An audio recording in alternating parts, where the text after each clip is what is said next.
आमदार झालेला आहे किंवा मंत्री आहे हे काही विचार घेण्याची बाब नाही आहे. ऑन द कॉन्ट्ररी त्यांचं असं म्हणणं आहे की गव्हर्नमेंटने अशा लोकांवर गुन्हे त्यांना इलेक्शन कॉन्टेस्ट करायलाच नाही लावलं पाहिजे. म्हणजे यांनी गुन्हे करायचे, लपून ठेवायचे, इथे सबमिशन खोटं करायचं की माझ्यावर कुठलाही गुन्हा नाही, म्हणजे त्यांच्या वकिलाने.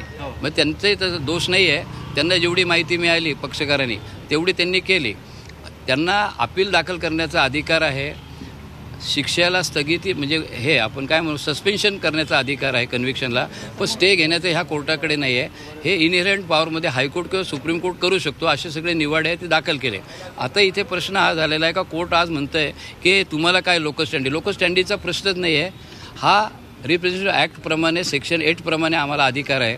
कॉन्स्टिट्यूशनप्रमाणे 19 आर्टिकलप्रमाणे अधिकार आहे आणि पीपल ॲक्ट्सप्रमाणे. आणि कुठलाही सिटीजन कुठलाही वोटर याच्या सांगू शकतो का माझा जो प्रतिनिधी आम्ही ज्याला वोट दिलं आहे की आमचा जो प्रतिनिधी आहे हा निष्पाप असला पाहिजे, चांगलं काम केलं पाहिजे. यांचं बॅकग्राऊंडच चांगलं नाही ना, असं म्हणजे रेकॉर्ड दाखवतोय. लोकल स्टँडी काय आणि कोर्टाने त्याला हरकत लोकल स्टँडी हा शब्दच नाही आहे. कोर्ट काही जरी म्हटलं हे कोर्ट काय फायनल आहे का? मी जर सुप्रीम कोर्ट सांगतोय तुम्हाला, तुम्ही मला ह्या कोर्टाचं विचारताय. हे फायनल कोर्ट नाही आहे. म्हणून आम्ही त्यांना काय म्हटलं, आमचा अर्ज रिजेक्ट करायचा असेल तर आम्हाला 8 दिवस मुदत द्या हायकोर्टात जायला. आता जोशी फलके मॅडमनी त्या सुनील केदारमध्ये ते दिलं. आपल्याकडे अजून उदाहरण आहे बबन शंकर घोलप उर्फ नाना घोलप, त्यांना 16 वर्ष अजून स्टे नाही मिळाला सुप्रीम कोर्टापर्यंत जाऊन 4 वेळा.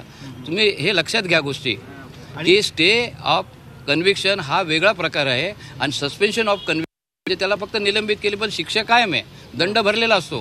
स्टे दिला म्हणजे थांबवली गेली. मग यांचं मंत्रीपद वाचवण्याकरता हा जोरदार खटाटोप आहे. आणि त्याच्यामध्ये यांनी नो ऑब्जेक्शन दिलं सरकारवाडा पॉलिटिशियननी. त्याच्यावर 5 गुन्हे होते, पदावर काहीतरी सरकारने. म्हणजे हे सगळं hand in glow. Police department, सरकारी वकील काही बोलत नाही.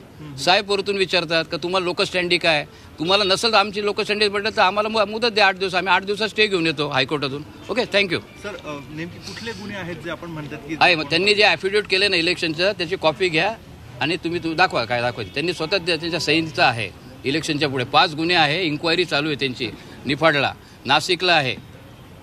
आणि निष्पाप असतो आरोपी शिक्षा होईपर्यंत. आता त्याला शिक्षा झाली आहे, आता निष्पाप तर त्याचं जे प्रिझम्पशन तेही निघून गेलेलं आहे. Okay, thank you.